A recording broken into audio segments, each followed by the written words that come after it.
Debugging GitHub Actions is time consuming. So my first tip is use base64 for encoding secrets like private key, key store, or whatever that needs the exact structure. Things that break it are extra new lines, extra spaces, missing spaces. To encode the key, pipe it to base64. Either use pbcopy if you are on macOS or Linux, or clip if you are on Windows, and export it to GitHub secret. To decode, you just pipe that secret to the base64 decode. But if your GitHub action still fails, you can use the remote SSH to the running GitHub runner. But if the GitHub action still fails and you don't know why, open a teammate SSH session to poke around. And you can do it like this. Edit your GitHub workflow file, add these two lines right before the step that fails, and rerun that action.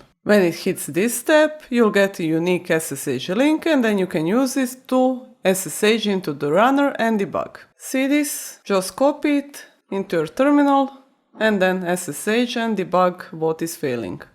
And there you go, now I am connected to the GitHub runner and it will continue running until I stop the GitHub action or exit the teammate session. So press Q, and if it was failing the build, you can run the build over here and test it.